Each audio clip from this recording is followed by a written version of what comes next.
Morning everybody. चलो, Coulomb's law का second video है। सो कूलम्ब्स लॉ का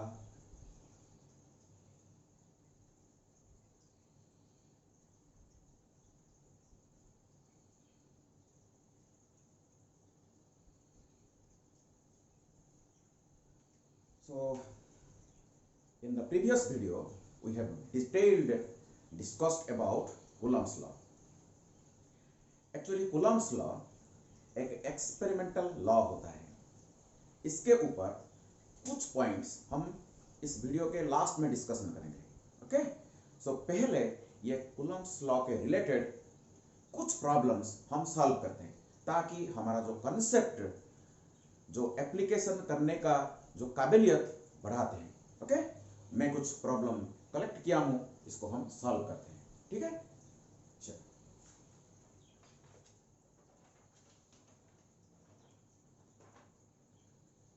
So in the quantization of charge, our first formula was Q is equal to plus or minus NE. So this is my first equation of electrostatics. There Q is the total charge on the body. So Q is the total charge on a body, and N is an integer 1, 2, 3 dot dot dot, and E is the basic charge, E is the minimum charge, that is the minimum charge.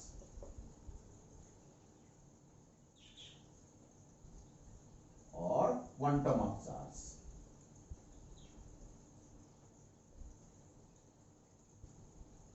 जिसको calculation किया गया 1.6 into 10 to the power minus 19 coulomb.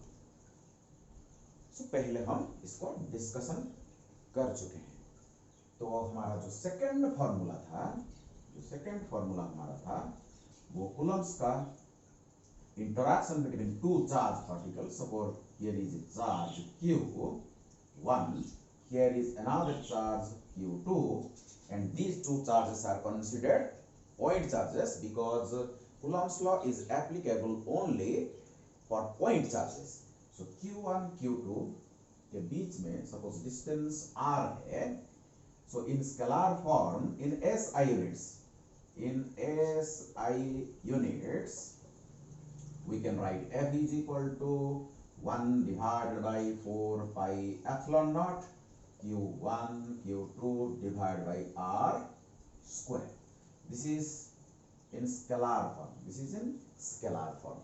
If it is written vectorially, then F vector is equal to 1 divided by 4 pi epsilon naught Q1 Q2 divided by R cube R vector.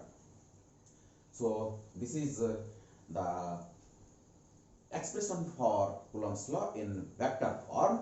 If one of the charges is at the origin, if both the charges are not in the origin, then the expression changes and takes the form F is equal to 1 divided by 4 pi epsilon naught Q1 Q2 R2 vector minus R1 vector divided by R2 vector minus R1 vector का magnitude का cube.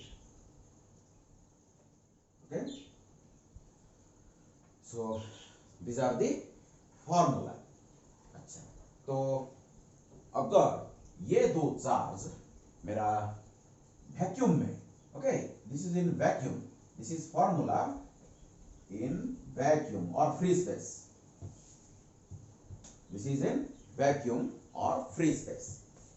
If these two charges Q1 and Q2 are taken into a medium, Coulomb's interaction or electrostatic force of interaction depends upon the medium between the two charges. ये दो charge कौन सा medium में है, इस medium के nature के ऊपर electrostatic force of interaction depend करता है। इसीलिए फोर्स बदल जाता है। तो F prime in a medium F prime is equal to 1 divided by 4 pi epsilon naught K Q1 Q2 divided by R square. That means the force is reduced K times. Okay?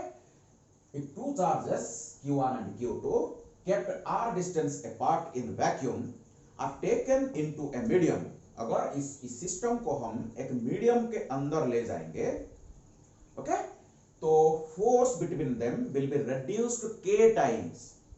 This K depends upon the nature of the medium and force K times reduce हो जाएगा। तो अगर इस दो equation को आप देखेंगे तो F divided by F prime will be equal to K।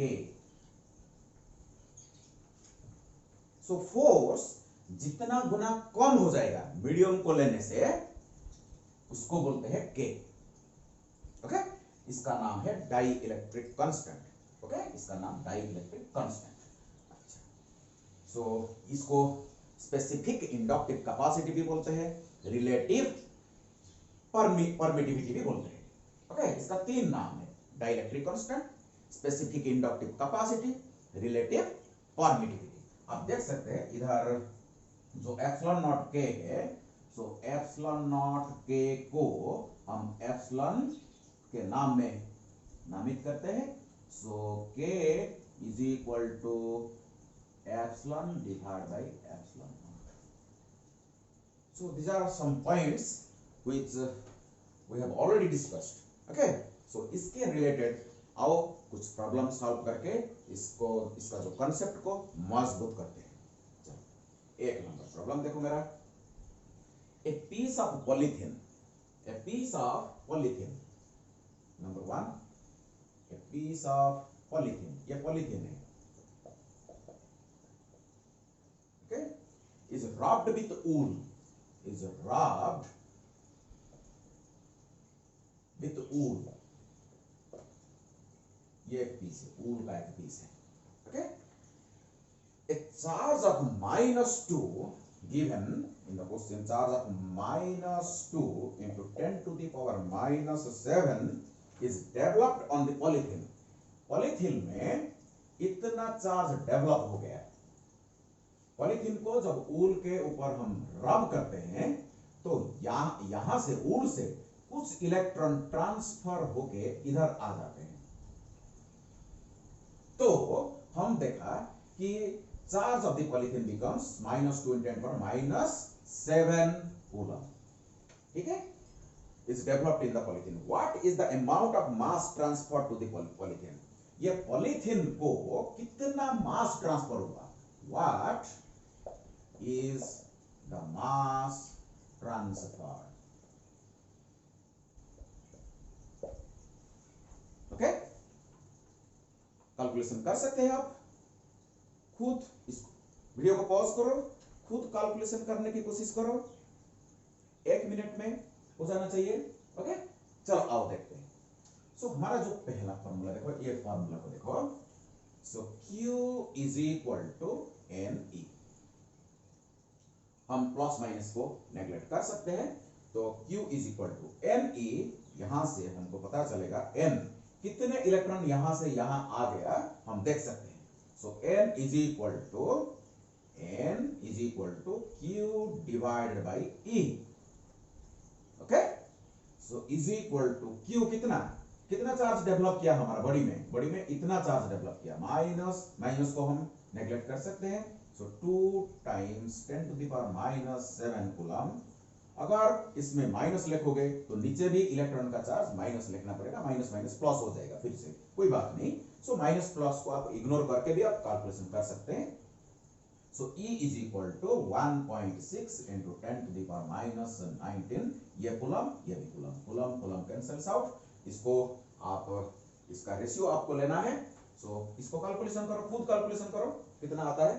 अच्छा, तो हमको अभी पता चल गया पॉलीथीन में अगर इतना चार्ज डेवलप किया है, माइनस अगर चार्ज डेवलप किया है, तो ऊर से इतना इलेक्ट्रॉन हमारा ट्रांसफर होके इधर आ गया, लेकिन ये हमारा क्वेश्चन का सॉल्यूशन नहीं है।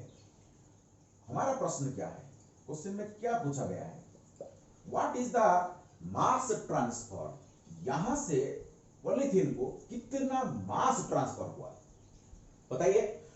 एक इलेक्ट्रॉन का mass of an electron is equal to 9.1 into 10 to the power minus 31 kilogram. अगर एक इलेक्ट्रॉन यहां से यहां आ जाता है तो इतना मास ट्रांसफर हो गया है, लेकिन हमारा कितना इलेक्ट्रॉन ट्रांसफर हुआ, इतना इलेक्ट्रॉन ट्रांसफर हुआ। तो mass transfer, so mass transferred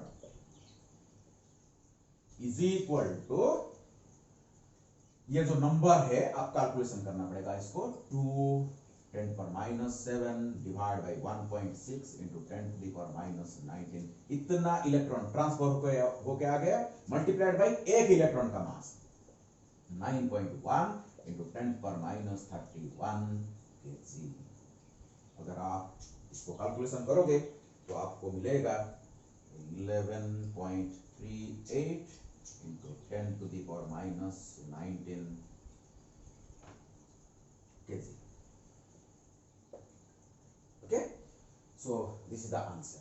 अब इसको खुद कैलकुलेशन करो, आपको इतना मिलेगा, इतना केजी का मास यहां से यहां ट्रांसफर होके आएगा। Clear to all of you? Clear, thank you. चलो दूसरे प्रॉब्लम की तरफ बढ़ते हैं।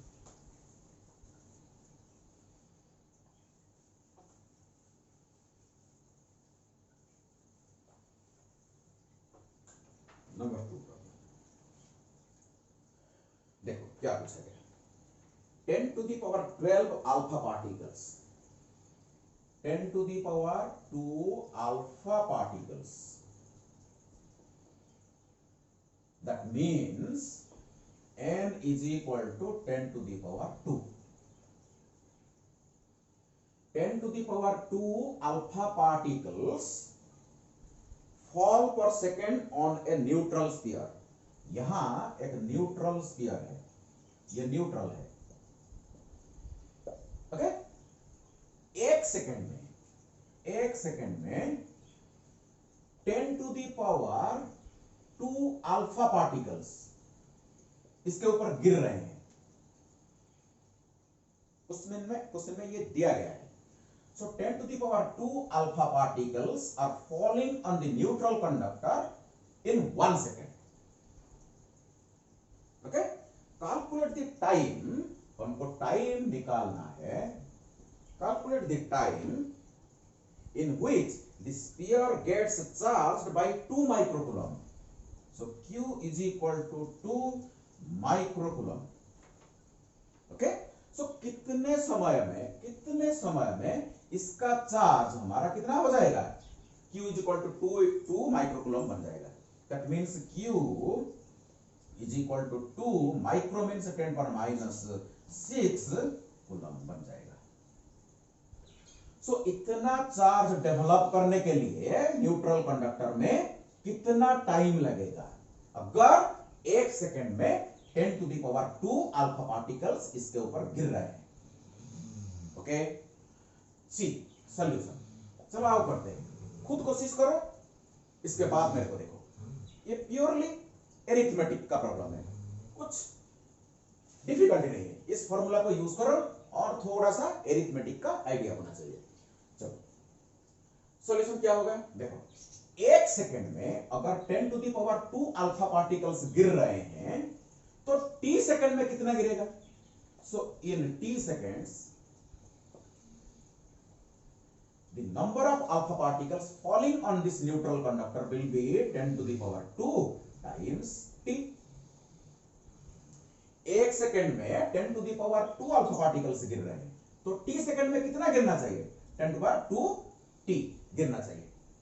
एक अल्फा पार्टिकल का कितना चार्ज है, 2e। एक अल्फा पार्टिकल का कितना चार्ज है, क्योंकि एक अल्फा पार्टिकल में 2 प्रोटॉन्स होते हैं, 2 न्यूट्रॉन्स होते हैं। न्यूट्रॉन्स आर न्यूट्रल पार्टिकल्स, लेकिन protons are positively charge particle. एक प्रोटॉन का चार्ज होता है e, तो 2 प्रोटॉन का चार्ज 2e। ठीक है। तो अगर इतना इतना अल्फा पार्टिकल अगर टी सेकंड में गिर रहे हैं तो इतना अल्फा पार्टिकल का चार्ज कितना होना चाहिए? Charge of the body, charge of the body कितना हो जाएगा? Q is equal to 10 square t, 10 square t, sir 10 to the power 12, ये क्वेश्चन में 10 टू द पावर 12 दिया गया है, चलो इसको 10 टू द पावर 12 कर देते हैं। So 10 to the power 12 t multiplied by 2e। कोई शक, कोई डाउट? एक सेकंड में 10 टू द पावर 2 गिर रहा है, टी सेकंड में sorry 10 to the power 12, 10 to the power 12 गिर रहा है, तो टी सेकंड में कितना गिरना चाहिए?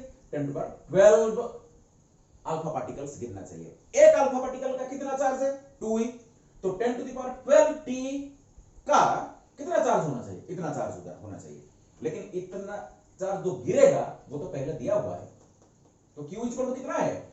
सो 2 multiplied by 10 power minus 6 is equal to 10 to the power 12 t into E, 1.6 into 10 power minus 19. Just I have substituted the values. Now you can calculate. So T is equal to 2 multiplied by 10 power minus 6 divided by, ये बाकी सब इधर आ जाएगा, so ये बन जाएगा 10 power, देखो 1.6 into 10 to the power, ये 19, ये 12, तो -7। इसको कैलकुलेशन करो, आपको मिलेगा 6.25 second. So t time taken to acquire a charge of 2 into 10 power minus 6 coulomb will be equal to 6.25 second. कोई डाउट? कोई डाउट? फिर से मैं रिपीट कर दे रहा हूं, प्रॉब्लम में दिया गया एक सेकेंड में इस न्यूट्रल कंडक्टर के ऊपर 10 to the power 12 alpha particles गिर रहे हैं, तो कितने टाइम में इसका चार्ज 2 माइक्रोकूलम बन जाएगा? यह हमारा क्वेश्चन है। तो एक सेकंड में अगर 10 to the power 12 alpha particles गिर रहे हैं, तो टी सेकंड में कितने गिरेगा? 10 टू द पावर 12 टी। एक अल्फा पार्टिकल का चार्ज कितना है? 2e, तो इतने अल्फा पार्टिकल का चार्ज कितना बनना चाहिए? This much. ये दिया गया है 2 into 10 power minus 6 कूलम। बस सॉल्व करो, हो गया, ठीक है। Thank you. चलो नेक्स्ट प्रॉब्लम की तरफ बढ़ते हैं।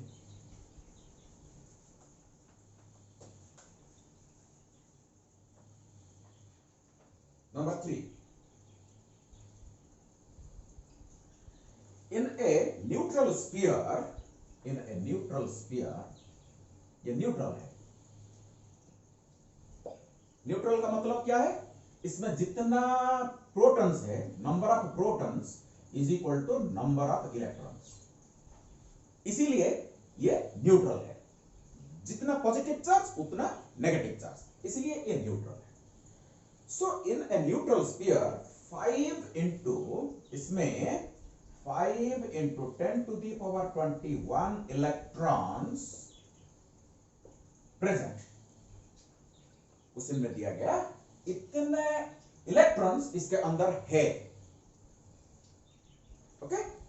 अच्छा, इफ 10% ऑफ इलेक्ट्रॉन्स, इसका 10%, इफ 10% इलेक्ट्रॉन्स आर रिमूव्ड, इसमें से जो जितना इलेक्ट्रॉन था पहले, इसमें से 10% इलेक्ट्रॉन को हम निकाल के बाहर लाएंगे, then calculate the charge on this sphere. पहले बताओ इसका चार्ज क्या बनेगा? 10% इलेक्ट्रॉन को अगर हम निकाल देंगे तो इसका चार्ज क्या बन जाएगा? पॉजिटिव बन जाएगा, क्योंकि प्रोटॉन का नंबर इलेक्ट्रॉन के नंबर से ज्यादा हो जाएगा। 10% अगर हम निकाल देंगे तो हमको पूछा गया charge developed on this neutral conductor is this, okay. तो very simple, so n times e, यही फॉर्मूला है, the first formula, Q is equal to n e। अच्छा, सो E तो हमको मालूम है 1.6 into 10 to the power -19 coulomb, लेकिन हमको n निकालना है। कितना इलेक्ट्रॉन यहां से निकाला गया, इसका टोटल का 10%, टोटल का 10%, तो बताइए।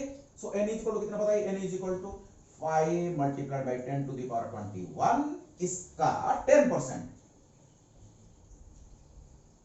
इसका 10%, okay. So is equal to 5 multiplied by 10 to the power 21, ये हो गया 1/10, 1/10, तो ऊपर ये जाएगा तो 10 टू दी पावर -1, ओके। तो ये कितना बन गया, 5 इंटू 10 टू दी पावर 20।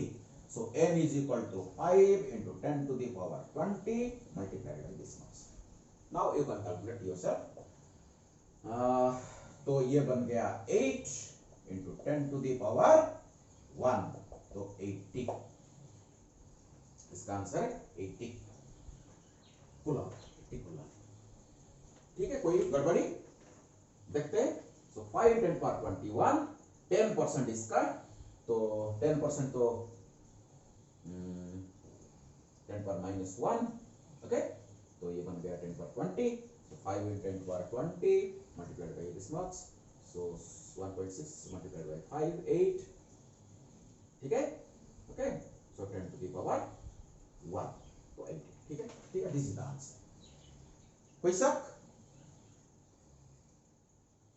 पहले खुद सॉल्व करो, जो भी मैं क्वेश्चन दे रहा हूं इसको खुद सॉल्व करने की कोशिश करो, ओके। तो आपका जो इनहेरेंट टैलेंट, आपका जो जीनियसनेस बाहर निकल के आएगा, ओके। खुद सॉल्व करो।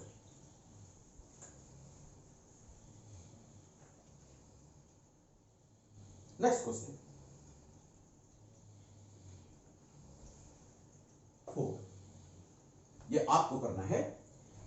A polythene piece is rubbed with wool. Again, a polythene piece is rubbed with wool. ये पॉलीथीन, ये wool, इसके ऊपर रब किया गया। It's found to have negative charge of 3 into 10 to the power 5. इसमें 3.2 into 10 to the power -7 coulomb का charge develop किया। Okay?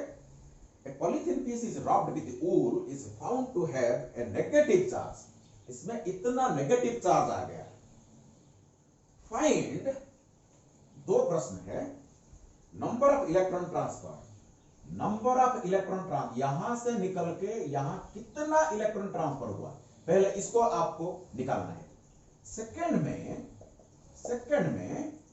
What is the mass gained by the polythene, what is the mass gained by the polythene, ये दो निकालना है। ये प्रश्न शायद 1 नंबर प्रॉब्लम था मेरा। 1 नंबर प्रॉब्लम को खुद देखो, इसको खुद सॉल्व करो। पहले देखो n इज इक्वल टू, यही फॉर्मूला हमको यूज करना है, n is equal to q divided by e। q कितना दिया है 3.2 into 10 to the power -7 coulomb, divide by e कितना है 1.6 in 10 power -19 coulomb. Okay, so coulomb cancels out. You will get the number of electrons transferred from this body to this body. If one electron is transferred, then mass gained by this body equal to mass of the electron 9.1 into 10 to the power -31 kg.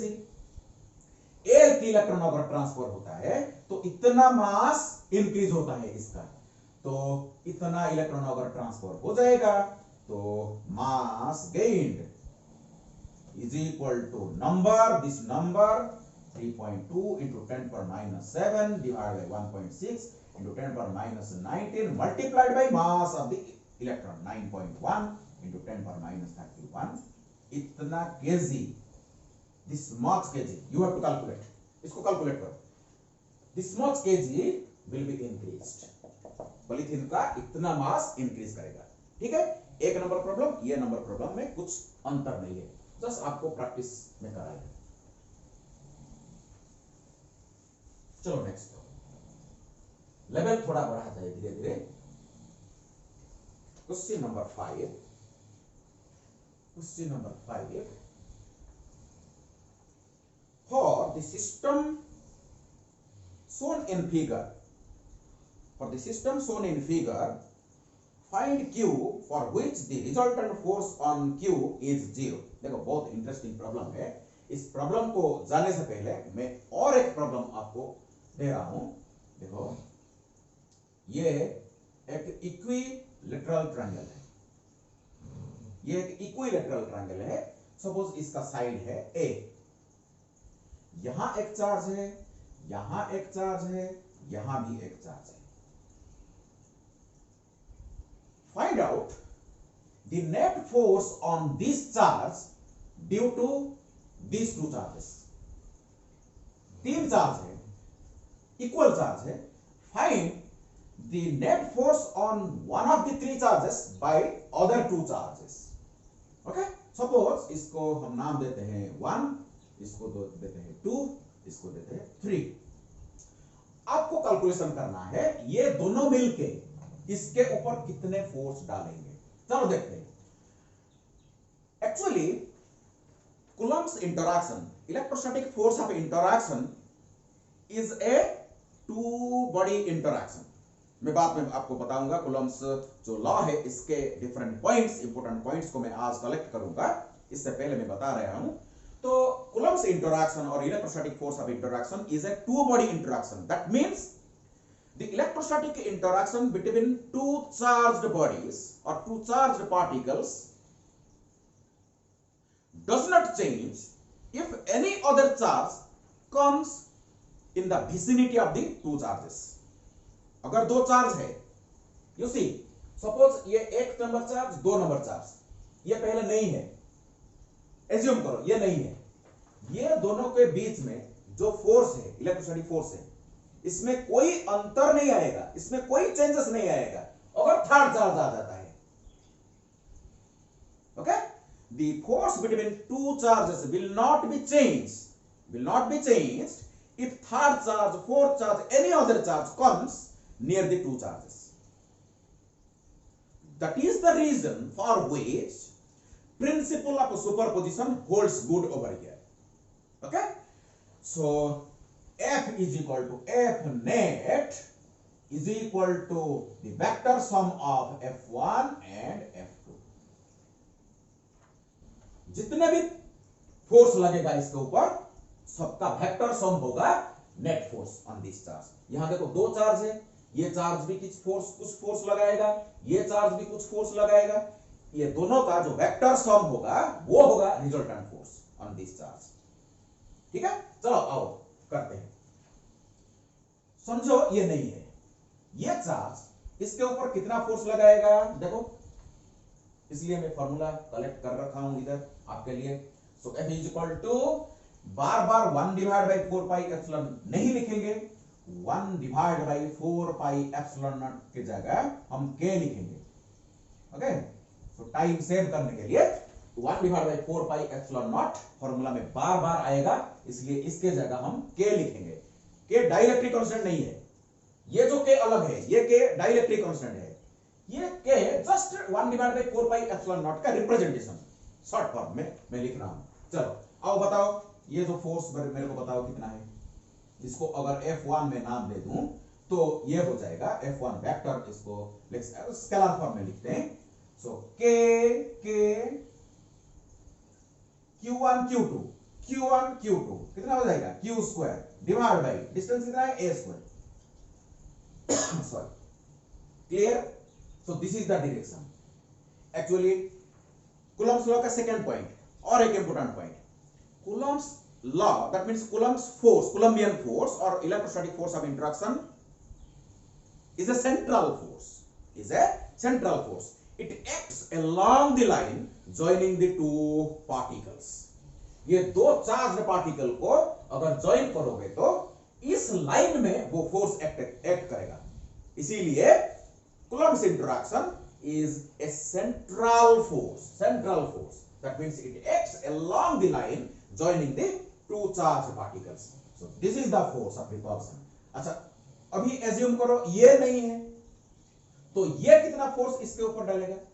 It acts along the line।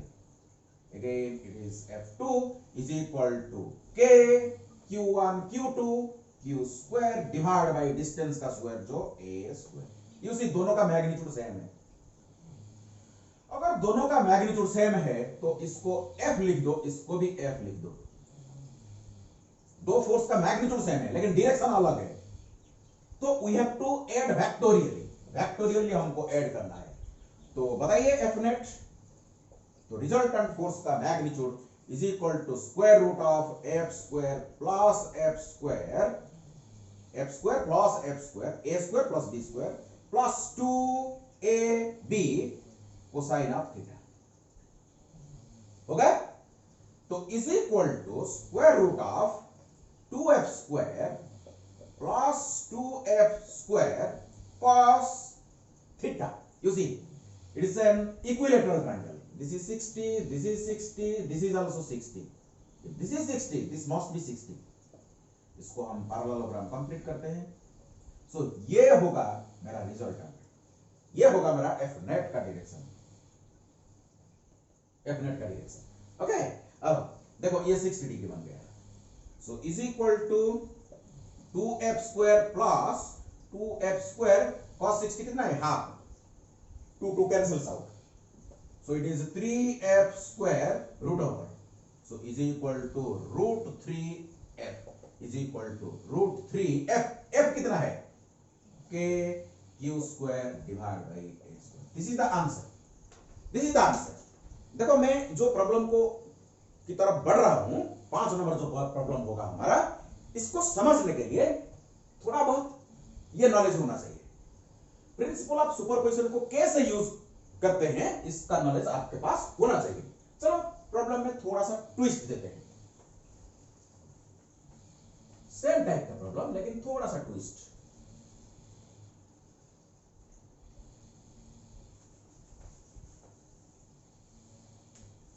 चलो देखो, यहां x square है, यहां x square है। Okay, यहां charge Q है, यहां charge Q है, यहां चार्ज Q है, यहां चार्ज Q है। एक सिंपल प्रॉब्लम, लॉजिकली आपको सोचना है। तो लॉजिकली अगर सोच के आंसर करोगे तो यहां बीच में भी एक चार्ज है, सपोज इसको मैं कैपिटल Q कर देता हूं।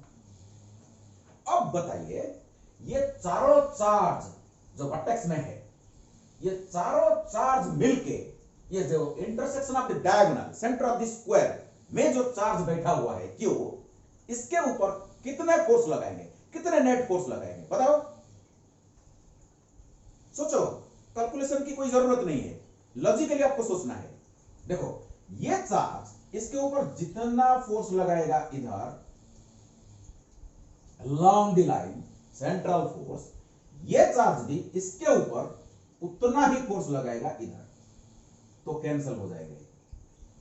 Two forces of equal magnitude act in different opposite direction should cancel each other.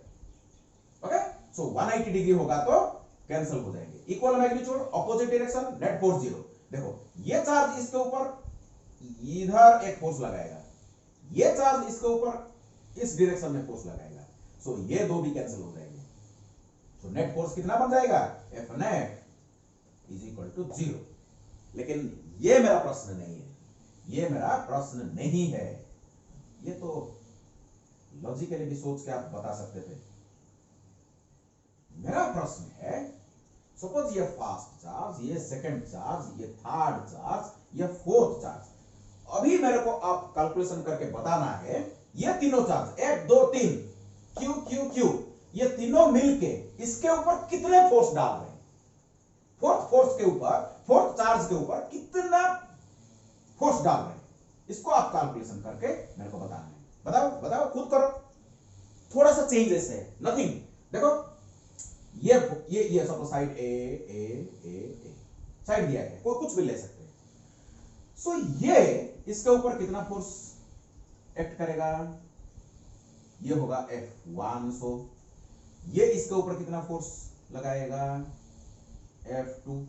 You see F3 अगर देंगे इसको, F1 और F3 कुछ अलग होगा।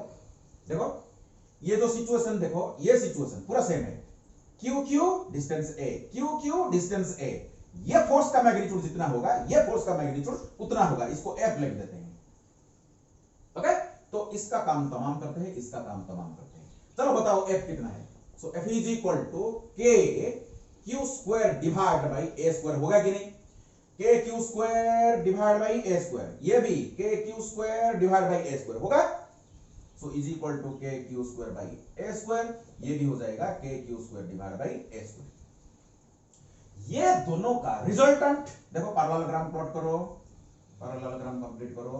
सो ये होगा resultant of these two forces, कितना होगा? So F is equal to ये दोनों का जो रिजल्टेंट, इसको हम नाम देते हैं कुछ भी, F प्राइम सपोज नाम दे देते हैं, ये हमारा F प्राइम हो जाएगा, कुछ भी नाम दे दो। सो स्क्वायर रूट, देखो दो फोर्स के बीच में एंगल कितना है? 90 डिग्री। अगर दो फोर्स के बीच का एंगल 90 डिग्री हो जाएगा तो फॉर्मूला क्या हो जाएगा? F square plus F square का रूट होगा, cos 90 बिकम्स 0, ये थर्ड टर्म 0 हो जाएगा, तो ये कितना हो जाएगा? √2F बन जाएगा। तो √2F, F prime is equal to √2F। Okay, so F prime is equal to √2F, equation 1, let it B.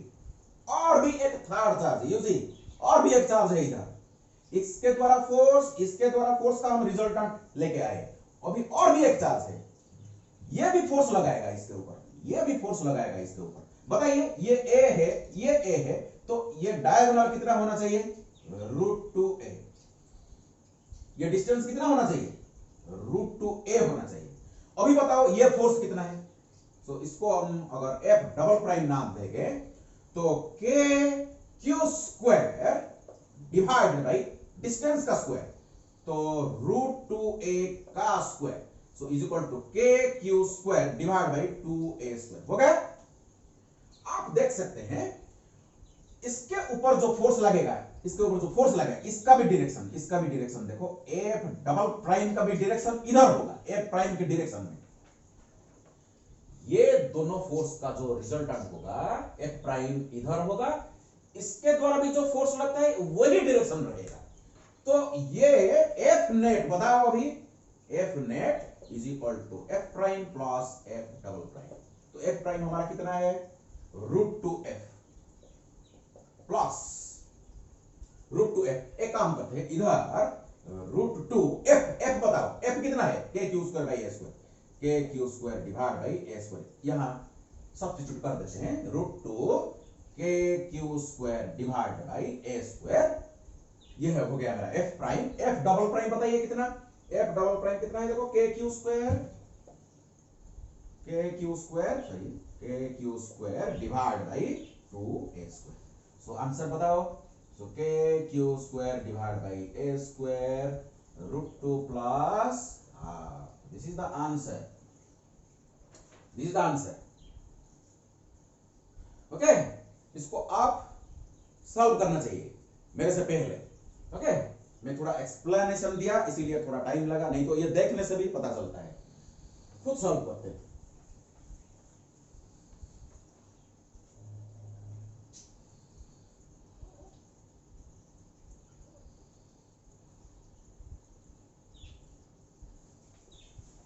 चलो देखो, और एक प्रॉब्लम है। यहां मेरा जो प्रॉब्लम दिया गया है, एक सिस्टम दिया गया है, आपको एक सिस्टम दिया गया है। ये सिस्टम है, ये सिस्टम में यहां एक चार्ज Q है, यहां भी एक चार्ज Q है, यहां चार्ज Q है, यहां चार्ज Q है। साइड ए दे रखा है। क्वेश्चन में क्या पूछा गया है? For this system shown in the figure find the value of Q।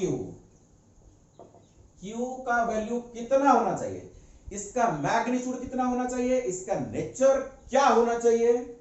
तो इसको लिख देते हैं, मैग्नीट्यूड कितना होना चाहिए, इसका नेचर भी क्या होना चाहिए, ताकि resultant force on Q is 0। इसके ऊपर जो फोर्स लगेगा, ये चार्ज के ऊपर जो फोर्स लगेगा वो 0 होगा। F net on this charge will be 0। कर सकते हो अभी? देखो दो प्रॉब्लम हम सॉल्व करके आए हैं, इसको आपको खुद सॉल्व करना पड़ेगा। प्लीज पॉज करो, खुद सॉल्व करो, कुछ डिफिकल्टी नहीं है। देखो मैं इसको करता हूं। अच्छा बताओ, इसको इसके ऊपर नेट फोर्स 0 होने के लिए देखो देखो पूरा लॉजिकली इसको सोचो, ये तीनों अगर पॉजिटिव होंगे, ये पॉजिटिव, ये पॉजिटिव, ये पॉजिटिव, तीनों पॉजिटिव होंगे, तो जो प्रीवियस प्रॉब्लम को सोचो, इसके ऊपर नेट फोर्स 0 होगा? बिल्कुल नहीं, क्योंकि ये फोर्स इस डायरेक्शन में लगाएगा, ये फोर्स इस डायरेक्शन के लगाएगा, ये दोनों का जो रिजल्टेंट इधर हो जाएगा और ये भी इधर लगाएगा, तो रिजल्टेंट फोर्स और नेट फोर्स 0 नहीं होगा। सो लॉजिकली अगर इसको हम सोचेंगे, ये दो चार्ज का नेचर नेगेटिव होना चाहिए। सोचो सोचो, आपको सोचना पड़ेगा, इसको नेगेटिव होना चाहिए, ये दोनों का नेचर नेगेटिव होना चाहिए, ताकि ये देखो क्या करेगा, एक फोर्स इधर लगाएगा, ये अगर नेगेटिव हो जाएगा तो एक फोर्स इधर लगाएगा, unlike charges attract each other, इसको खींचेगा इसकी तरफ। अगर ये भी नेगेटिव हो जाएगा, ये भी इसकी तरफ खींचेगा एक फोर्स में, लेकिन ये दो फोर्स का मैग्नीट्यूड सेम होगा। इसका मैग्नीट्यूड बताओ बताओ, F is equal to K Q Q divide by A square होगा। इस force K Q Q divide by A square होगा कि नहीं? इसका फोर्स बताओ, K Q Q divide by A square, ये भी देखो उतना ही होगा, मैग्नीट्यूड सेम होगा, लेकिन डायरेक्शन 90 डिग्री में।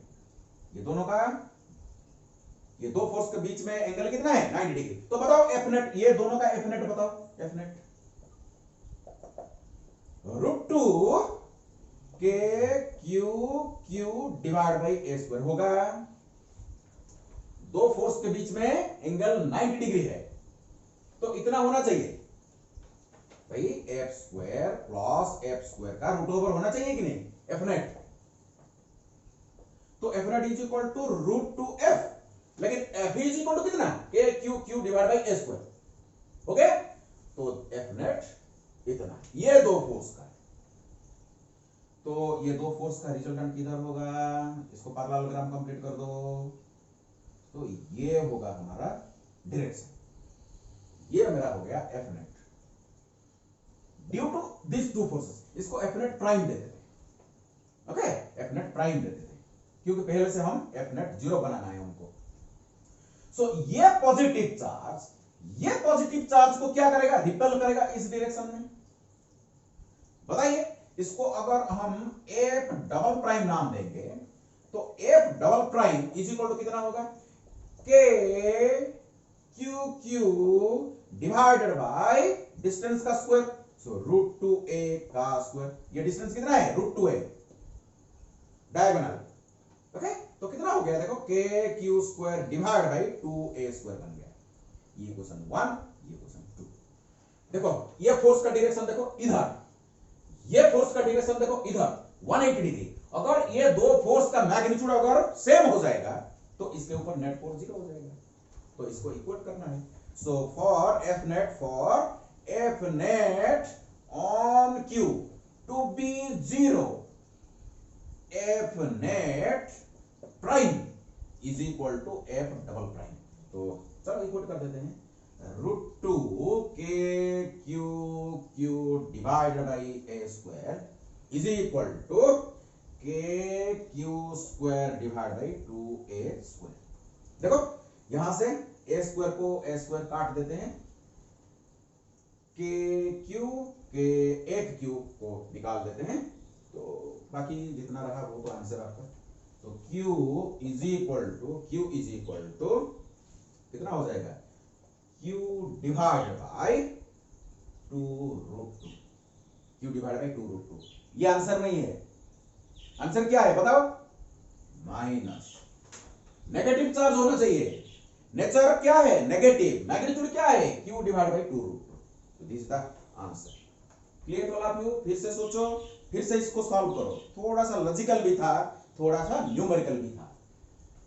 अच्छा चलो आगे बढ़ते हैं।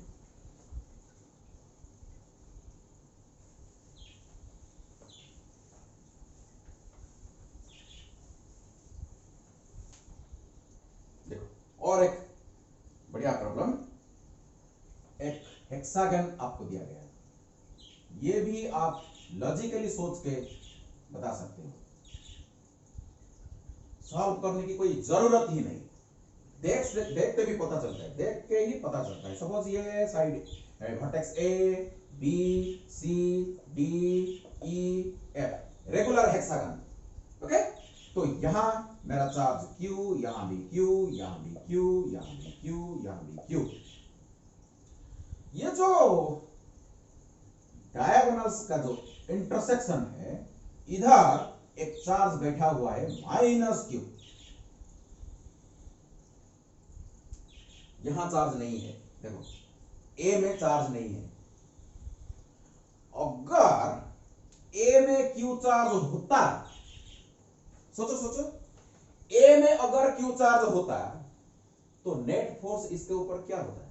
0 हो जाता है, क्योंकि देखो ये जितना फोर्स में इसको अट्रैक्ट करेगा, ये भी उतना फोर्स में अट्रैक्ट करेगा, ये जितना फोर्स इधर अट्रैक्ट करेगा, ये उतना फोर्स में इधर अट्रैक्ट करेगा, ये जितना फोर्स में इधर अट्रैक्ट करेगा, ये उतना फोर्स में इधर अट्रैक्ट करेगा।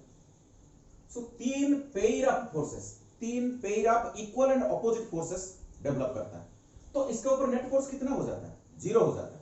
लेकिन यहां चार्ज नहीं है, आपको पूछा गया ये 5 चार्ज, 1 2 3 4 5 चार्ज मिलके इसके ऊपर कितना फोर्स लगा रहे हैं। What is the force experienced by this negative Q charge at the center exerted by these 5 charges? चलो फाइंड आउट करो, वेरी सिंपल, वेरी सिंपल। सोचो अगर यहां एक चार्ज होता, ऐसे सोचना है आपको, अगर यहां चार्ज Q होता, सपोज इसका फोर्स होता F, ये फोर्स अगर होता F, बाकी 5 मिलके, ये तो 1 2 3 4 5 चार्ज मिलके इसके ऊपर सपोज F फोर्स लगा रहे हैं, ओके, इसको फैक्टोरियल लिखता हूं, F फोर्स लगा रहे हैं। ये अकेला अगर होता तो सपोज F फोर्स लगाता, सो ये दो फोर्स का वेक्टर सम कितना बन जाता? एक नल वेक्टर बन जाता कि नहीं? Think over it. ये 5 चार्ज मिलके जितना फोर्स लगा रहे हैं, अगर ये अकेला उतना फोर्स लेकिन ऑपोजिट डायरेक्शन में लगा देगा, तो नेट फोर्स क्या हो जाएगा? 0 हो जाएगा। तो आपको क्या निकालना है? आपको यह पूछा गया है 5 चार्ज मिलके कितना फोर्स लगा रहे हैं, इसको आपको पूछा गया। तो definitely F vector is equal to minus of F vector होगा। क्लियर? अगर मैं ये वेक्टर साइन हटा दूं तो मैं क्या लिख सकता हूं? ऐसा मैग्नीट्यूड सेम होगा, direction although opposite, direction should be opposite, that's why there is a minus sign over here. Two forces are equal in magnitude, opposite in direction, लेकिन मैं मैग्नीट्यूड पार्ट ओनली लिखा। तो F is equal to F, आपको ये चाहिए, आपको ये चाहिए, कैपिटल F का वैल्यू चाहिए, लेकिन F तो हमको मालूम है। देखो देखो देखो, बताओ, सपोज ये साइड A है, A, ये पूरा साइड जितने में ये सब A दिया गया है। अरे ये A बनेगा तो ये भी A, इक्विलेटरल ट्रायंगल बन जाएगा ना, ये पूरा है। तो बताओ बताओ, ये फोर्स बताओ, ये फोर्स बताओ, K Q divided by A square. This is my answer. Calculation करने की कोई जरूरत था क्या? बिल्कुल नहीं। देखो ऐसे भी आप सोच सकते हो, ये दो फोर्स देखो कैंसिल हो गया, ये दो फोर्स देखो कैंसिल हो गया, Q अट्रैक्ट करेगा इधर, एक Q अट्रैक्ट करेगा इधर, कैंसिल। देखो यहां देखो, ये भी अट्रैक्ट करेगा इधर, ये भी अट्रैक्ट करेगा इधर, देखो कैंसिल। तो बाकी कितना रहा? ये फोर्स का रहा Q divide by R square. अगर इधर होगा तो ये दोनों भी कैंसिल हो जाएंगे। पहले से ऐसे भी सोच के आप आंसर निकाल सकते थे। ठीक है, वेरी इंटरेस्टिंग प्रॉब्लम था। तो ये मेरा 6 नंबर प्रॉब्लम था। चलो आगे बढ़ते हैं। थोड़ा सा ट्विस्ट प्रॉब्लम में, what is the smallest electric force between two charges placed at a distance of 1 metre. ये फर्स्ट प्रॉब्लम होना चाहिए था। यहाँ Q चार्ज है, यहाँ Q चार्ज है, सपोज ये Q1 है, ये Q2 है, इसके बीच में डिस्टेंस 1 मीटर दिया गया है। हमको पूछा गया है what is the minimum electrostatic force between the two charge particles. Again आपको सोचना पड़ेगा। Okay, what is the minimum force between two charges? What is the minimum force between two charges kept 1 meter apart in vacuum, okay? अच्छा बताओ, मतलब मेरे को बताओ, है यहाँ देखो, यहाँ फॉर्मूला है हमारे पास। So F is equal to 1 divide by 4 pi epsilon naught Q1 Q2 divide by R square. देखो F को मिनिमम होने के लिए, F को मिनिमम होने के लिए, F को मिनिमम होने के लिए, एक मिनट,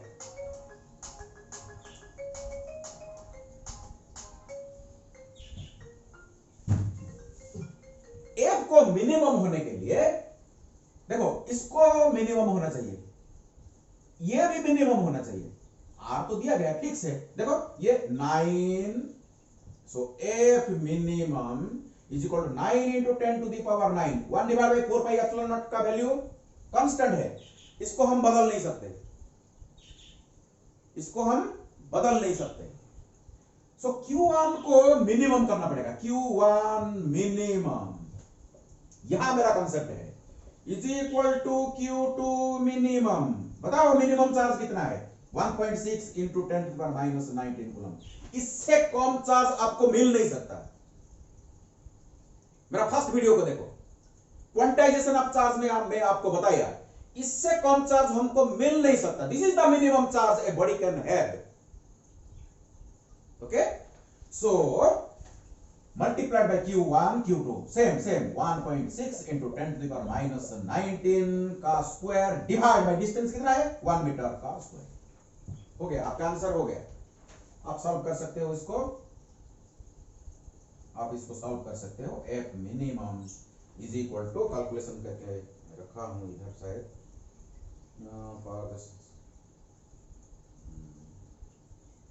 it is 2.304 into 10 पर माइनस 28 मीटर। आप खुद कैलकुलेशन करो, इसको कैलकुलेशन करो, बताओ कितना होना चाहिए। Clear to all of you? ये एससी वर्मा जो बुक है, बहुत बढ़िया बुक। एक दिन में इसमें भी जितना प्रॉब्लम है इलेक्ट्रोस्टैटिक्स का, एक दिन पूरा मैं जितने भी प्रॉब्लम्स है सॉल्व करने की कोशिश करूंगा। ओके, लेकिन ये थोड़ा सा आपका कंसेप्ट मजबूत हो जाए पहले, इसके बाद कंसेप्ट ऑफ फिजिक्स को हम सॉल्व करेंगे। ठीक है, so F minimum is equal to this much. So यहां का जो कंसेप्ट क्या था, F को मिनिमम होने के लिए दो चार्ज का मैग्नीट्यूड मिनिमम होना चाहिए, और मिनिमम चार्ज कितना होता है? 1.6 × 10 पर माइनस 19 कूलम। ये हमारा कंसेप्ट था। चलो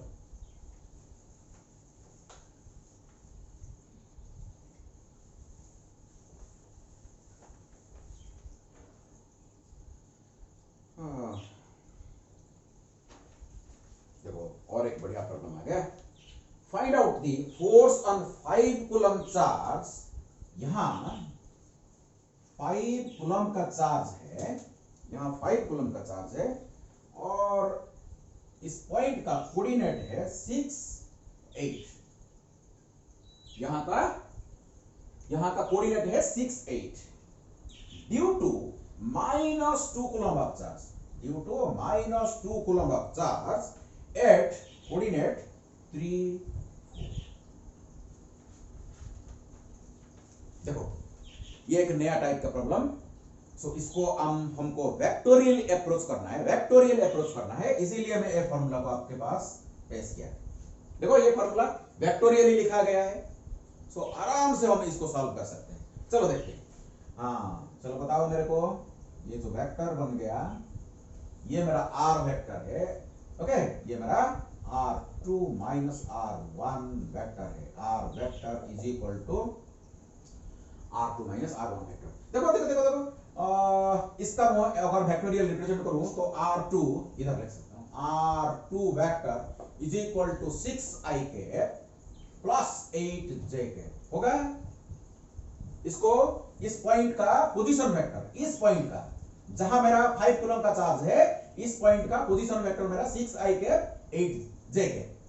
अच्छा, ये -2 कूलम का चार्ज का बताइए पोजीशन वेक्टर क्या है?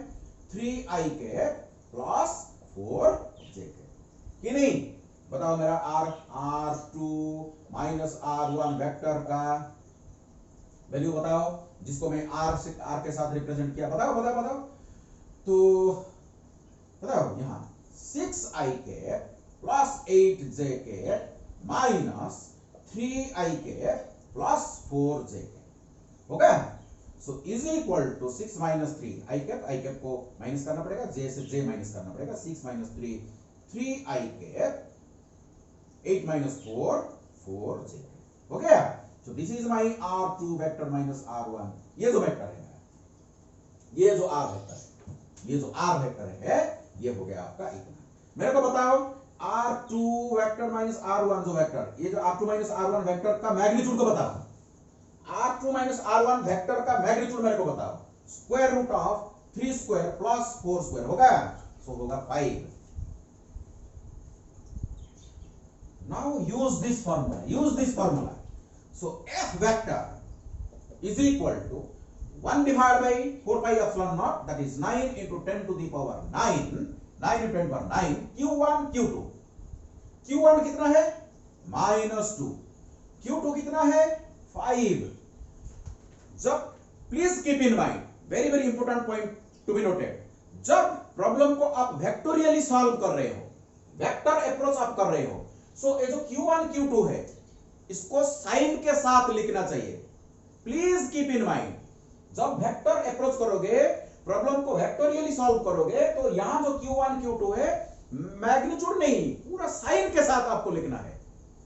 सो -2, यू सी -2, यहां देखो मेरा +5, ओके।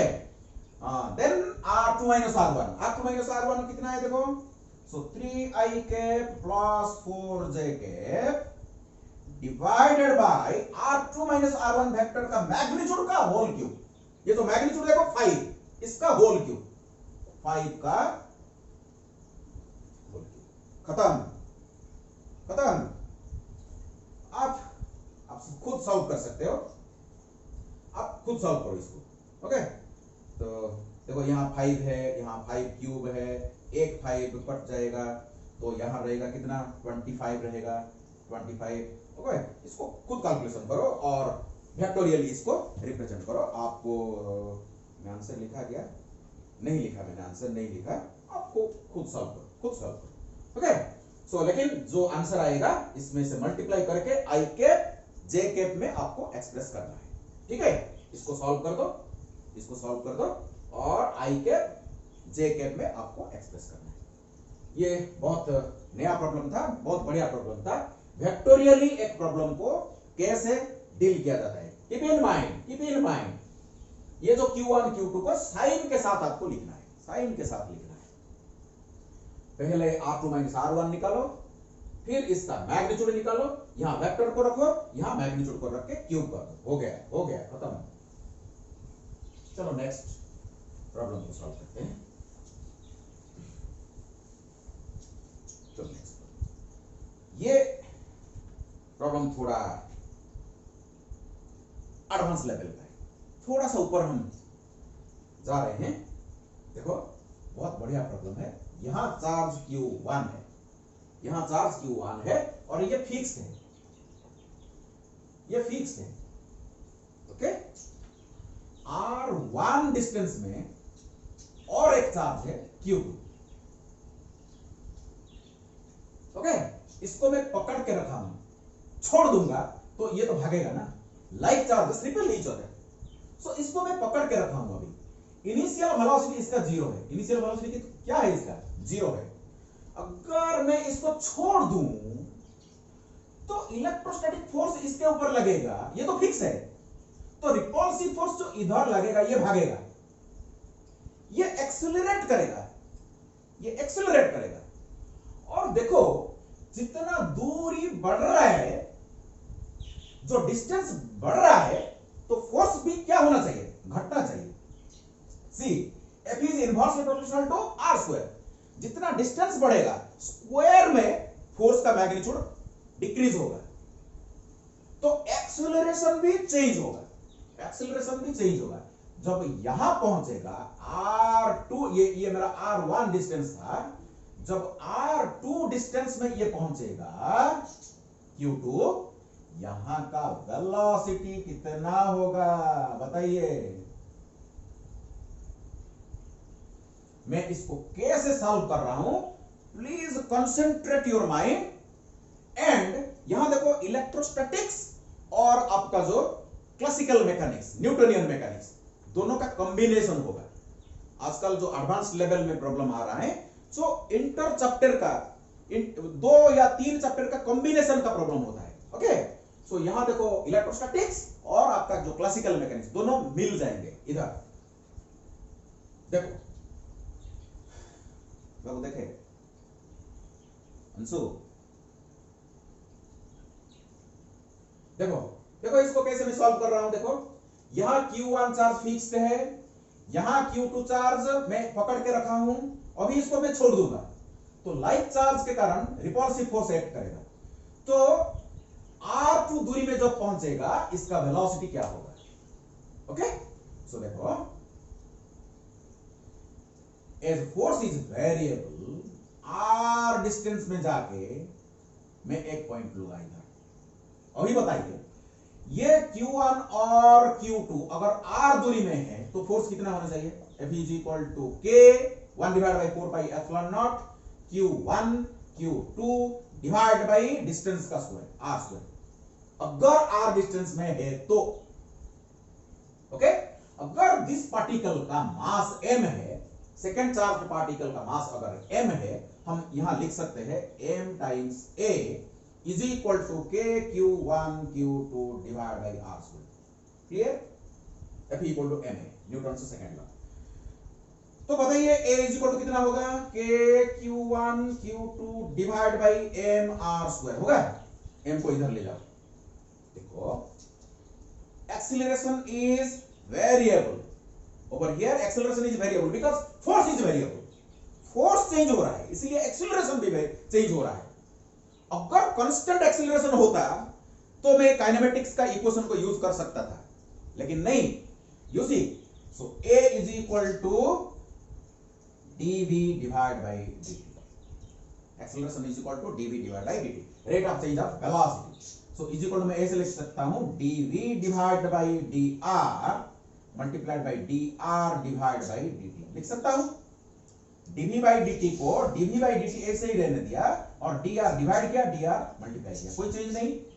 ये देखो क्या है यहां पर, ये हो गया हमारा v, ये मेरा हो गया v, instantaneous velocity. Okay, instantaneous velocity v times dv divide by dr। So acceleration को मैं ऐसे लिख सकता हूं। चलो आओ इधर सब्स्टिट्यूट करते हैं। So this implies v dv divide by dr is equal to K Q1 Q2 divide by m R square. ठीक है, चलो एक काम करते हैं, मेरा जगह थोड़ा कम है, इस dr को डायरेक्टली उधर लेते हैं।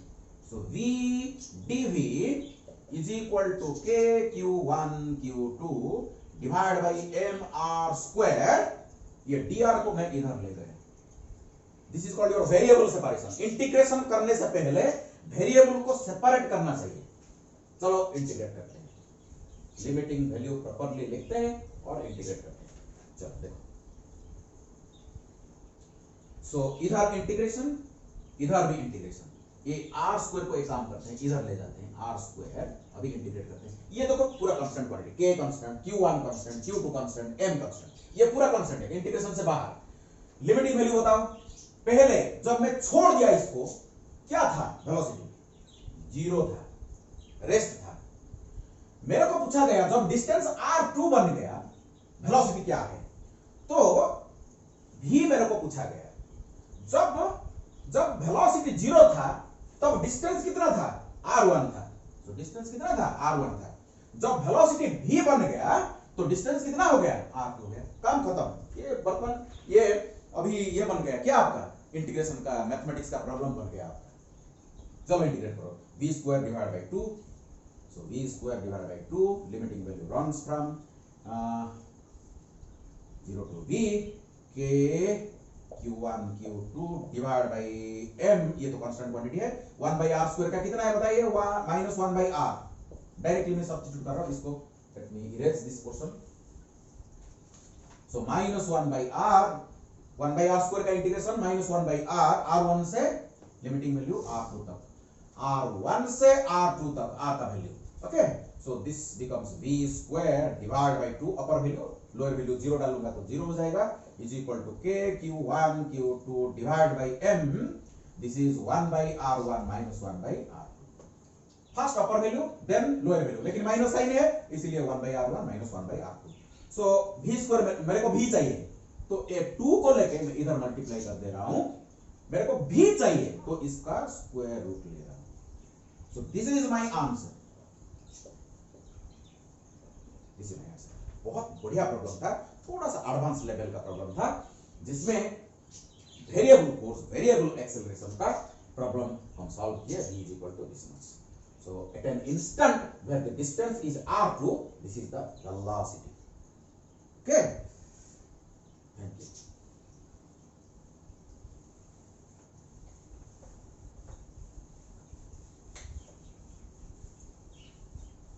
चलो नेक्स्ट प्रॉब्लम की तरफ पढ़ते हैं।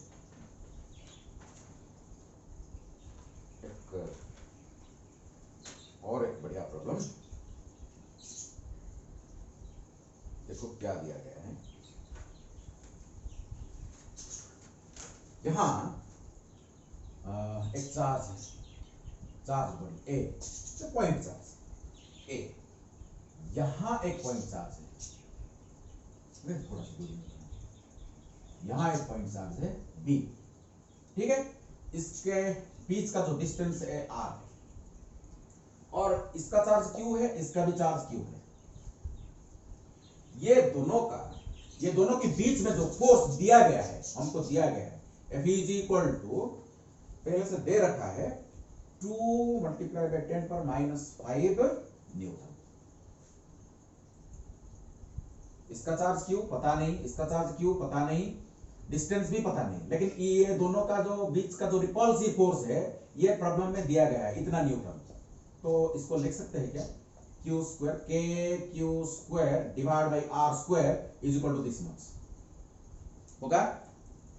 अच्छा, प्रॉब्लम में अभी क्या किया गया, देखो एक थर्ड चार्ज बॉडी सी, बहुत बढ़िया प्रॉब्लम है। थर्ड चार्ज बॉडी सी में इसको लिया, पूरा सेम साइज, इसका साइज, इसका साइज, इसका साइज पूरा सेम है। इसको मैं उठाया, इसको टच कर दिया, बी के साथ टच कर दिया, इसका चार्ज क्यू है।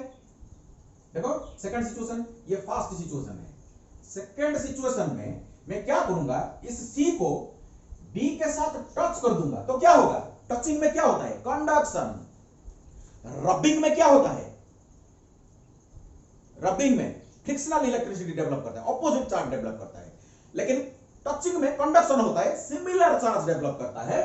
अगर इस बॉडी का शेप साइज, इस बॉडी का शेप साइज, अगर दो सेम बॉडी होंगे, सेम टाइप का, सेम नेचर का अगर बॉडी होगा, तो इसको अगर हम टच करेंगे तो पोटेंशियल इक्वल होने तक चार्ज ट्रांसफर होगा। पोटेंशियल क्या है आपको मालूम नहीं, आगे पढ़ेंगे।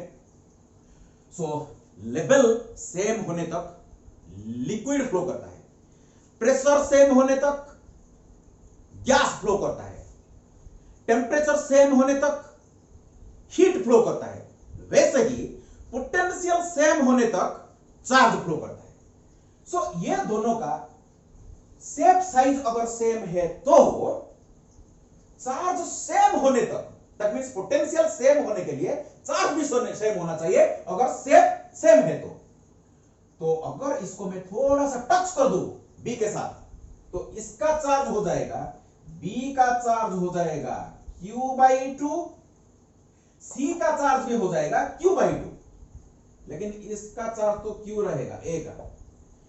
प्रॉब्लम में दिया गया है ये जो c को टच करके बीच में रख दो, बीच में रख दो, इसका चार्ज अभी q/2 हो गया। सो चार्ज शेयरिंग हो गया, चार्ज शेयरिंग हो गया। तो देखो ये जो पूरा डिस्टेंस कितना था, r था, तो ये बन गया r/2, ये बन गया हमारा r/2। क्वेश्चन पूछा गया what is the F net force on C, what is the net force on C by A and B. करो करो, खुद सॉल्व करो, खुद सॉल्व करो इसको। पूरा प्रॉब्लम को मैं एक्सप्लेन कर दिया, अभी आपको सॉल्व करना है। प्रॉब्लम को मैंने पूरा एक्सप्लेन कर दिया। देखो ये अभी पूरा सिंपल प्रॉब्लम बन गया, कूलम्ब्स लॉ का जो एप्लीकेशन का सिंपल प्रॉब्लम बन गया। चलो आप सॉल्व करो। अच्छा देखो, मेरे को बता सकते हो क्या अभी एफ ए सी के ऊपर कितना फोर्स डालेगा बताओ। ये ए सी के ऊपर कितना फोर्स डालेगा बताओ। के Q1 Q2 Q/2 divide by r square, that means r square divide by 4 होगा। देखो देखो क्या होगा। So 2 is equal to 2k Q1 Q2 divide by r square. ये देखो मेरा f है, ये पहले का f है, k Q square by r square, k Q square, ये तो Q1 Q2 है, जो ये Q स्क्वायर हो गया, k Q square divide by r square. देखो k Q square divide by r square, ये जो 2 ऊपर चला गया, ऊपर चला गया, ये बन गया मेरा f is equal to 2f, 2 times the previous force in case 1। अभी मेरे को बताइए c के ऊपर ये कितना फोर्स डालेगा, बताओ बताओ। फोर्स b c के ऊपर कितना डालेगा बताओ। k Q1 Q2 Q/2 multiplied by Q/2, so Q square divided by 4 divided by R square, that means R square divided by 4, so 4 cancels out, so is equal to k Q square divided by R square। ये तो F है, देखो ये F है। तो A B के ऊपर कितना फोर्स लगा रहा है 2F in this direction, repulsive force, like charges repel each other। ये भी देखो पॉजिटिव पॉजिटिव दोनों पॉजिटिव। ये कितना फोर्स लगा रहा है F, ये बड़ा फोर्स लगा रहा है 2F, ये फोर्स देखो 2F है, ये फोर्स कितना है F 180 डिग्री, बीच में एंगल कितना है 180 डिग्री। सो F नेट बताओ, F on C 2F minus F is equal to कितना F। तो आंसर बताओ, answer is F, again this is the answer, you see 2 multiplied by 10 power minus 5 newton is the answer. बहुत interesting problem है। So B C को अगर B को touch करके मैं बीच में रख दूं तो सी के ऊपर नेट फोर्स 2 × 10⁻⁵ न्यूटन लगेगा। ठीक है, चलो आगे बढ़ते हैं।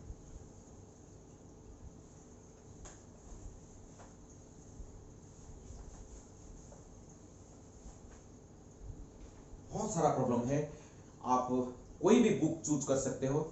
अभी इतने प्रॉब्लम हम सॉल्व कर लिए तो कॉन्सेप्ट मजबूत हो जाना चाहिए। आप कॉन्सेप्ट्स ऑफ फिजिक्स चूज कर सकते हैं। आप कोई भी ट्यूटोरियल में अगर अटैच्ड है, ट्यूटोरियल का अपना खुद मॉड्यूल होता है, इसमें बहुत सारा प्रॉब्लम्स होते हैं, आप खुद इसको सॉल्व करो। जब तक आप खुद सॉल्व नहीं करोगे तब तक आपका जो प्रॉब्लम सॉल्विंग जो कैपेसिटी, प्रॉब्लम सॉल्विंग एबिलिटी आपका स्ट्रांग नहीं होगा। आपको खुद करना है। मैं अगर आज 10 प्रॉब्लम सॉल्व किया हूं तो आपको कम से कम 100 प्रॉब्लम, इलेक्ट्रोस्टैटिक्स का, कूलम्ब्स लॉ का 100 प्रॉब्लम आपको सॉल्व करना है। देखो कोई भी टीचर, देखो आप यूट्यूब खोलोगे तो 1000 टीचर आपके सामने खड़े मिलते हैं, कोई भी टीचर खराब नहीं है। अगर टीचर सामने आ जाता है, यूट्यूब में सामने आ जाता है, इसके अंदर कुछ ना कुछ होता है, नहीं तो वो स्टूडेंट को सामना नहीं कर पाएगा।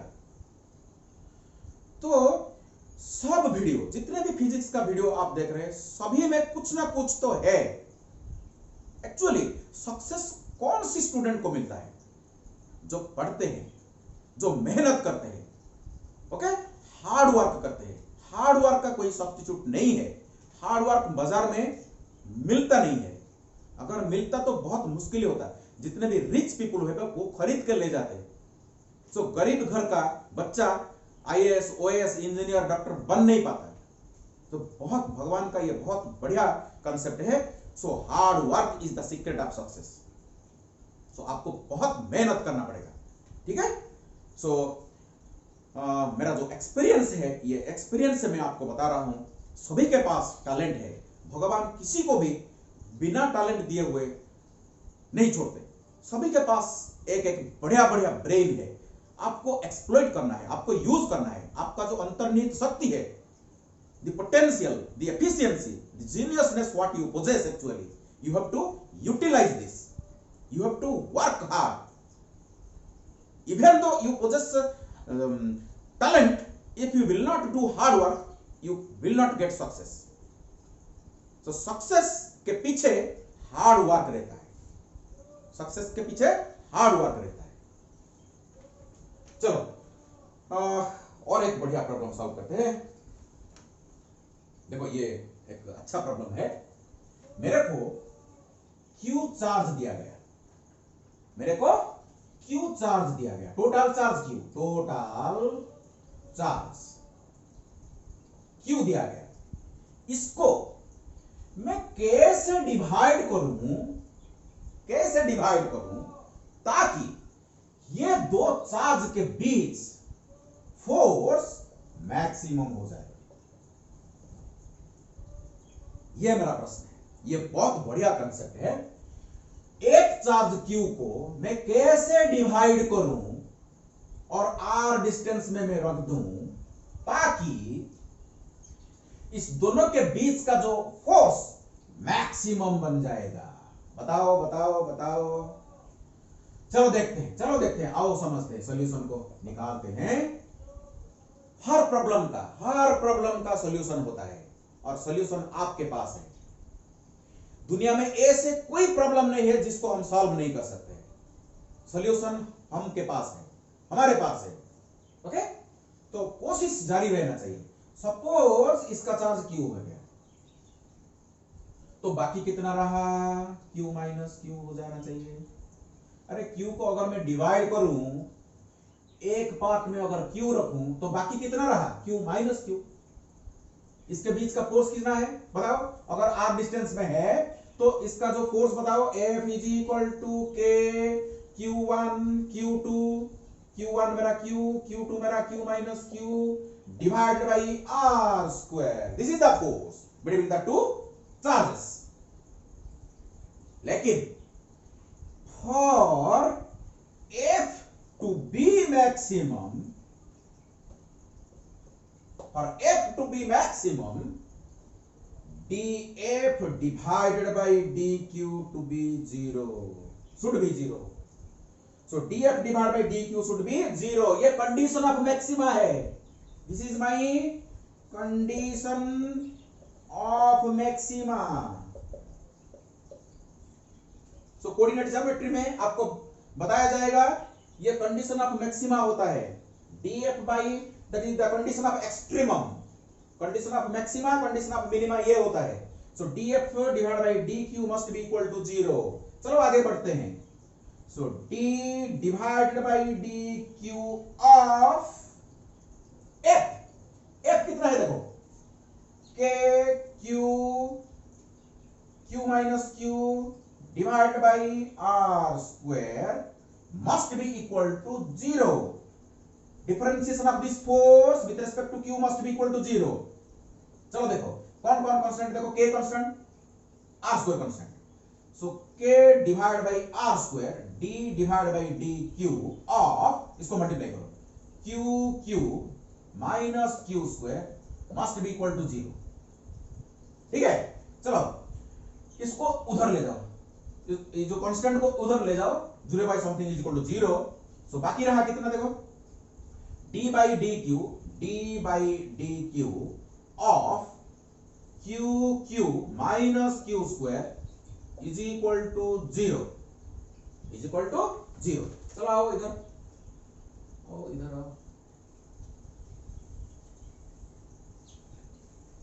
चलो इधर बढ़े, तो इधर आ जाओ। सो इसको डिफरेंशिएट करो, देखो क्यू तो कांस्टेंट है, टोटल चार्ज क्यू तो कांस्टेंट है, अरे क्यू तो कांस्टेंट है ना, टोटल चार्ज जो दिया गया है। सो इसको डिफरेंशिएट करो, D Q divide by D Q कितना है, 1 बन गया, D Q divide by D Q 1 minus Q square का डिफरेंशिएशन कितना है 2q is equal to 0। So this implies 2q is equal to q, तो q is equal to q by 2। बताओ अभी कैसे डिवाइड करोगे, बताओ चार्ज को कैसे डिवाइड करोगे ताकि f मैक्सिमम बन जाए, q को पूरा आधा कर दोगे, q by 2 q by 2 q by 2 q by 2, पूरा चार्ज को आधा करके अगर एक डिस्टेंस मेंटेन करोगे तो आपका फोर्स मैक्सिमम होगा। This is the solution. Clear, clear all of you, बढ़िया प्रॉब्लम है। चलो आगे बढ़ते हैं।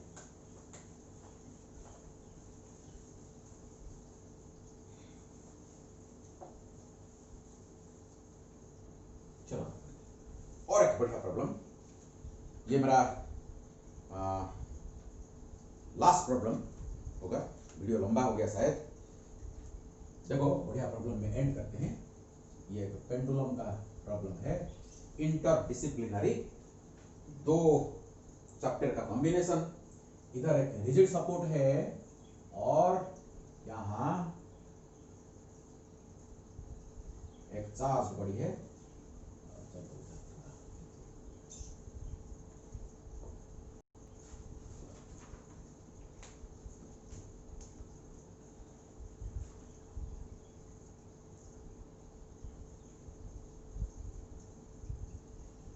यहां एक चार्ज बॉडी है सपोज क्यू, यहां एक चार्ज बॉडी है सपोज क्यू, ओके।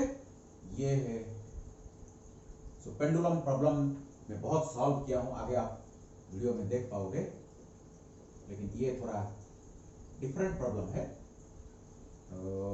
तो ये एंगल 45 डिग्री है, ये भी 45 और 45 नहीं तो जनरलाइज कर देते हैं, ये थीटा है, ये भी थीटा है, ओके। ये दो पॉजिटिव चार्ज है, ये सिल्क थ्रेड है, एक रिजिड सपोर्ट से सिल्क थ्रेड के थ्रू दो चार्जेस सस्पेंडेड है,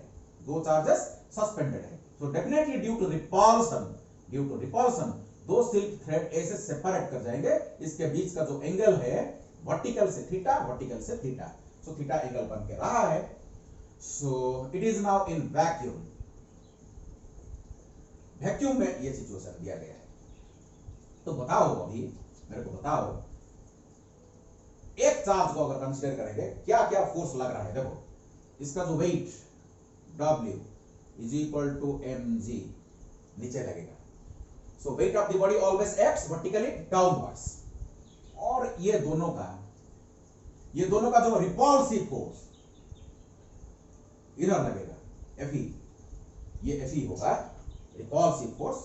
मैं एक चार्ज को कंसीडर कर रहा हूं, इक्विलिब्रियम ऑफ एक चार्ज, वन चार्ज, और इधर लगेगा tension is along the string, weight acts vertically downwards and Fe acts along the line joining the two charges as electrostatic force is a central force। चलो सो इस problem को solve करने के लिए हमको लमीज थ्योरम आना चाहिए। लमीज थ्योरम क्या बोलता है, देखो अगर यहां एक फोर्स है सपोज F1, यहां एक फोर्स है सपोज F2, इधर एक फोर्स है suppose F3, F1 F2 F3 okay. अगर F1 plus F2 plus F3, the resultant of all the three forces will be a null vector. That means if the particle is in equilibrium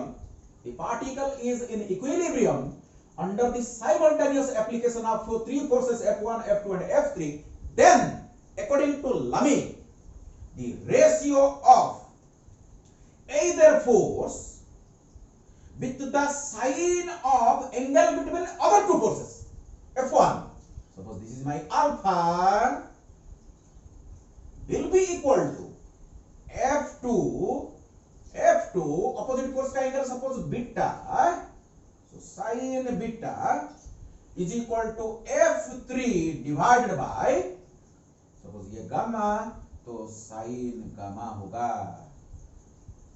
first year में vector chapter 11th में आपका जो vector chapter होता है वो prove किया गया है, लामीज थ्योरम। इसको प्रूव कर सकते हैं आप।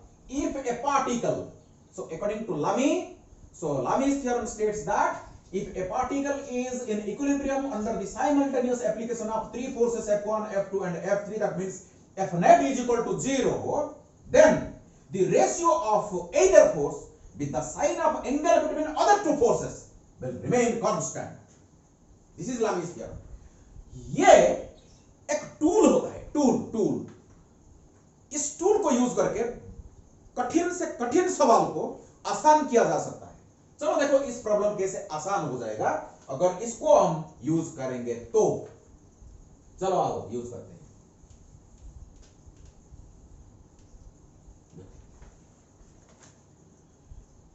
देखो देखो देखो, ये मेरा वर्टिकल लाइन है।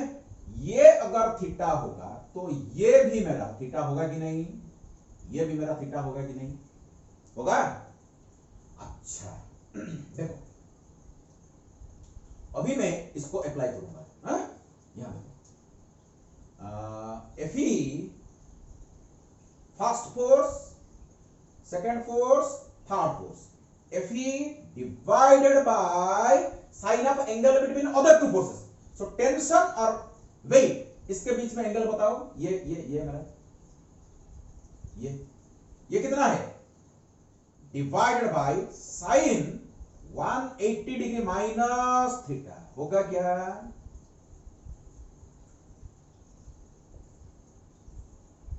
होगा। So is equal to weight W divided by बाकी दो फोर्स देखो क्या है? F and T। ये एंगल बताइए कितना? 90 plus theta. So sine 90 degree plus theta. देखो फिर से फिगर को देखो, जो फोर्स लिखोगे नीचे sine of angle between other two forces लिखोगे। So Fe divided by sine of angle between T and W, this is 180 minus theta. अगर W लिखोगे तो sine of angle between Fe and T लिखोगे। चलो आगे बढ़ते हैं। तो Fe divide by sine theta is equal to W divide by cos theta. ये मेरा इक्वेशन नंबर 1 है। अभी तक मैं आपको प्रश्न नहीं पूछा, क्या प्रश्न है ये प्रॉब्लम में मैं आपको पूछ रहा हूं। देखो अभी क्या बन गया। ये जो सिस्टम को पकड़ो, ये सिस्टम को पकड़ो, एक मीडियम है, पता नहीं क्या है वो।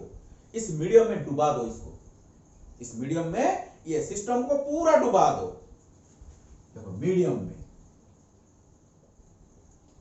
के अंदर अगर डुबा देंगे तो देखो सिचुएशन क्या हो गया।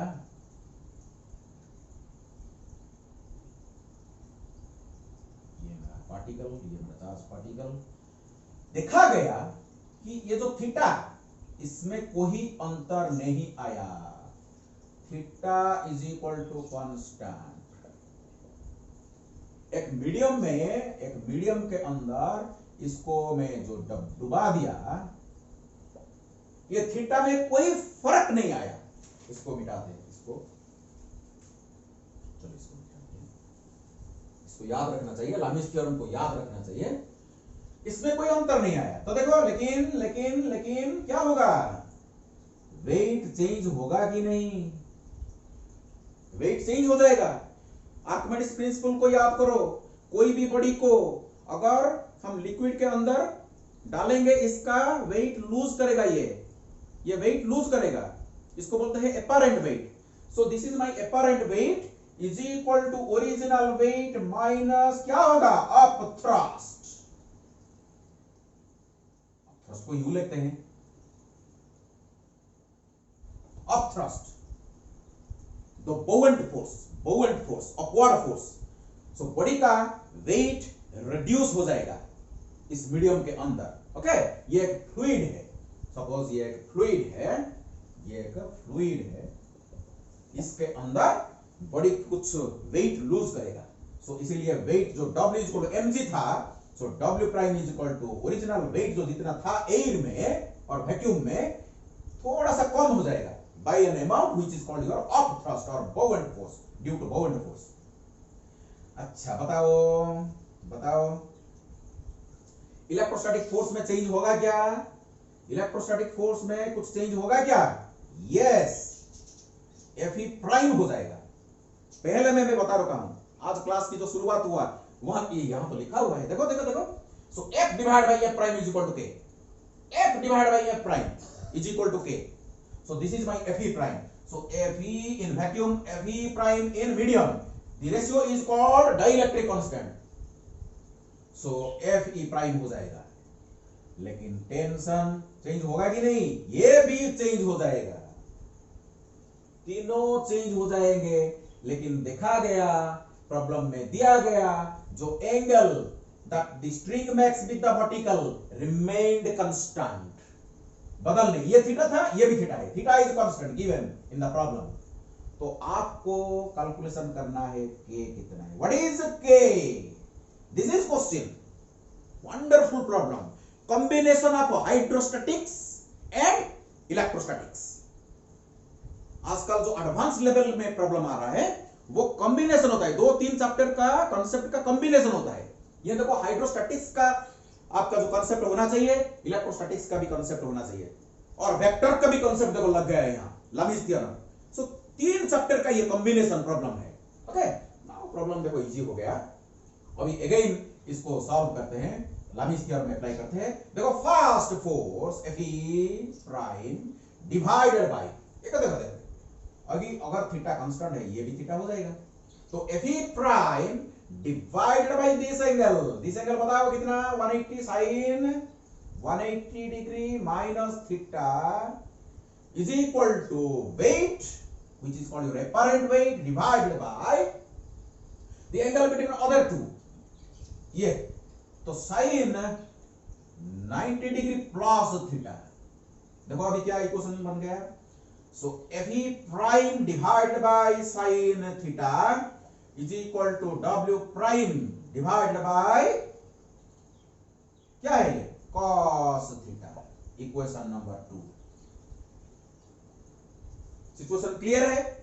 सिचुएशन क्लियर है कि नहीं? चलो मैं यहां थोड़ा जगह बनाता हूं। ओके, हमको क्या निकालना है, देखो ये इक्वेशन 1 को इक्वेशन 2 में डिवाइड कर देते हैं। इक्वेशन 2 को इक्वेशन नहीं, इक्वेशन काम करते हैं, इक्वेशन 1 को इक्वेशन 2 को डिवाइड कर देते हैं।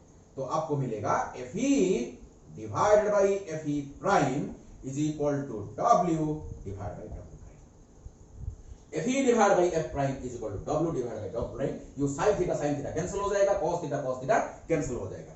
Take the ratio, you just take the ratio of two equations, you will get this one। इसको मिटाऊं, चलो मिटाते हैं। सो एक इक्वेशन, 2 इक्वेशन को डिवाइड कर देने से हमको मिल गया Fe divide by F prime is equal to W divide by W prime. So देखो ये Fe divide by Fe prime क्या है, आपका dielectric constant of the medium. So this is my K, this is my K, this is my K of the medium of the fluid is equal to W divided by W prime, कितना है, W minus upthrust। सो आपको मालूम होना चाहिए W is equal to mg, W is equal to mg, देखो W is equal to mg, लेकिन m की जगह क्या लिख सकते हैं हम, V times rho। This is the density of the body, the density of the body, material of the body। Okay, V rho g, V is the volume of the body, volume of the body। So mass is equal to V times rho, because rho is equal to mass divided by volume। Density of the body is equal to mass per unit volume, so mass is equal to volume times density। Okay, V rho g is the weight of the body divided by V rho g minus upthrust। It is the weight of the liquid, weight of the fluid displaced by the body, immersed part of the body. The body is wholly immersed in the fluid. You see, the two bodies are wholly immersed inside the liquid. So that is why the volume of the fluid displaced by the body will be equal to same as that of the body's volume. So क्या हो जाएगा देखो, V sigma G. Sigma क्या है? Density of the fluid. Density of the fluid. So this is the upthrust by which the body will lose its weight. So K equal to देखो ये VG cancels out. So rho divided by rho minus sigma.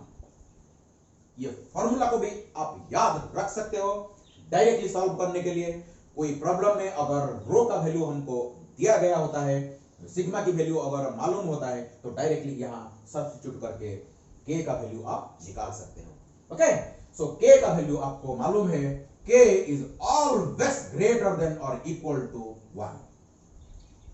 के का minimum value 1 होता है और के का value for a particular medium is always greater than 1। Okay, vacuum के लिए 1 होता है, एयर के लिए 1 से थोड़ा सा ज्यादा। इसलिए प्रॉब्लम जब सॉल्व करते हैं हम, एयर अगर होगा तो हम के के वैल्यू 1 ही लेते हैं।